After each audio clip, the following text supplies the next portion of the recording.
There's still Shepard patrols everywhere. Here, Luna Citadel, and on Methuselah's ship.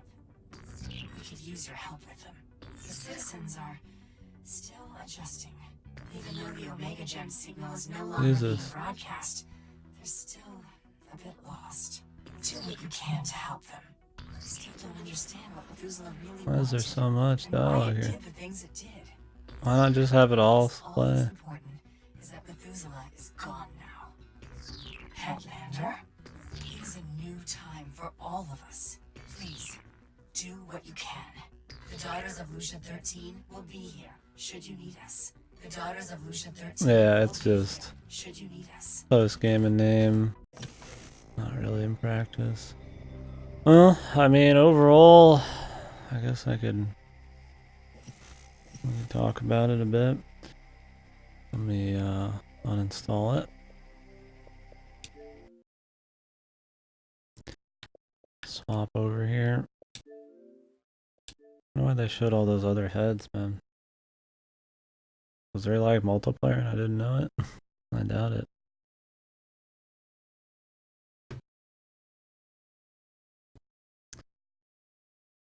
Alright, let's pop up the game, do a little talk about it, a little discussion. Then I'll probably go out, grab some drink, and then we'll start another thing or something like that.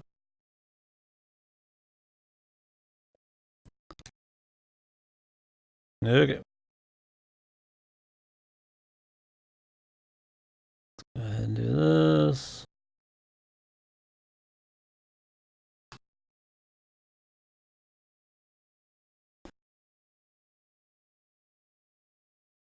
Oh, so the good parts about the game. The gameplay was pretty cool. I thought it was really quick. The head stuff was pretty fun. I think swapping to the different stuff could have been really annoying to do, but for the most part, when it came to just moving around, was fine. Moving around is the head. You can move really quick. There's a bunch of cool stuff you can, you do. You had a little shield, a little boost, and it was all pretty responsive. A lot of upgrades just to make you move quicker. There's no jump or anything, but I think they did what they could with it without jump. I think a jump would have been fine. I don't know what in the game design would really make a jump not worth having. I guess they just wanted to have the air be completely up to the head or whatever. Yeah. The different colors of dudes being stronger was fine. In terms of that kind of stuff, I think maybe there's a little visual clutter, which makes the combat a little harder to really call super good. They give you a bunch of abilities that require you to kind of like dismount the head in different ways, which really aren't necessary. And kind of like put you out there like, yeah, I could set up some kind of turret thing, but why bother? Because then I have to go grab another head. It's like better just to use it as defense and shoot shit. So a few of those abilities in combat really weren't that great. But I think for the most part, the gameplay is its strongest point. It's pretty quick. There's a lot, the upgrades are relatively close to you all the time, and you just go grab them, and you don't feel like you're slowing down for a whole lot, except some of the level design. So like the elevators are like way too slow. There's way too many of them.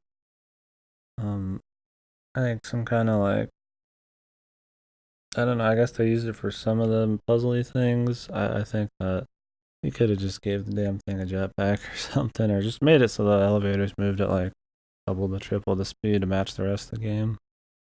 That would have been fine. There's definitely some parts, especially the side content, where you gotta like grab stuff from far away and bring it to another area, and the whole chest thing, a lot of back and forth and stuff, grabbing different pieces, and it feels like it's kind of, they just did it on paper and they didn't really test it out because it's really not fun, especially compared, like I said, the rest of the speed and shit. Yeah, visually it was okay. I think the 70s aesthetic when it was actually there, which was pretty much just the center part of the game, which was a good, like, 60-70% of the game. It was cool. I think the 70s thing was well realized, and it wasn't as, like, trying to be super weird as and abstract as I thought it was going to be. I mean, usually, like, floating heads and stuff, you imagine just some really, like, fucking out there like this. Like, there's some really just, like, ooh, we're trying to be really fucking funky and surreal, but it was more just 70s shit. So I didn't mind that at all. Um, Although the other parts of the aesthetic were fine, I guess, too. I mean, like I said, other than the visual clutter, I think the UI was good. I think, though, what kills any of the extra, um, like what kills some of the other stuff, like the visuals and the gameplay, is just kind of like the dialogue in the story, though.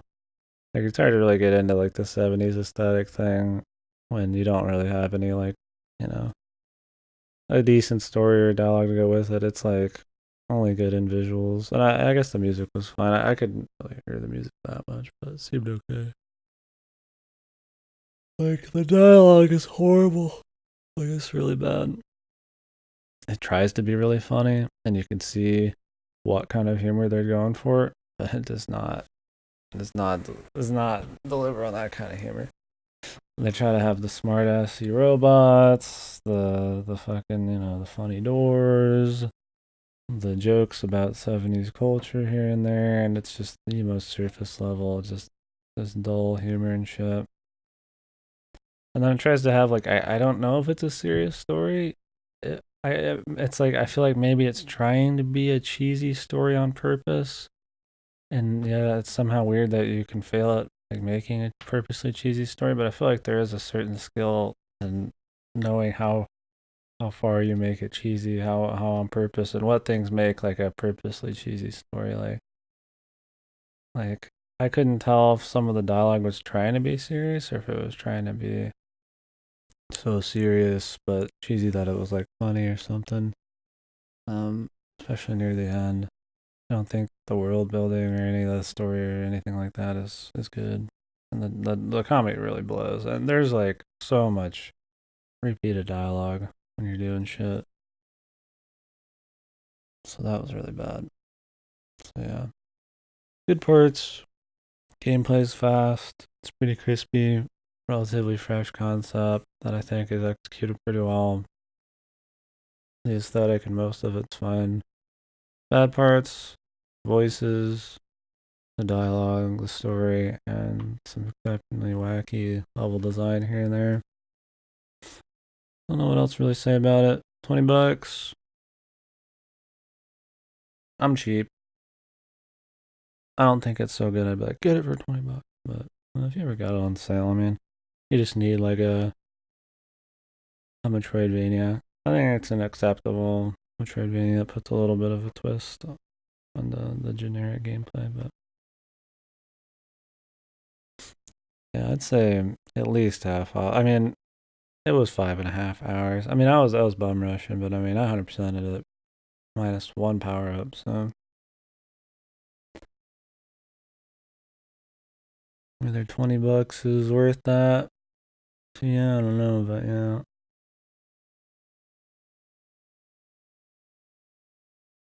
That's some powerful reviews. But yeah, overall, yeah, I wasn't bored. There was a few times, I guess, but it was fine.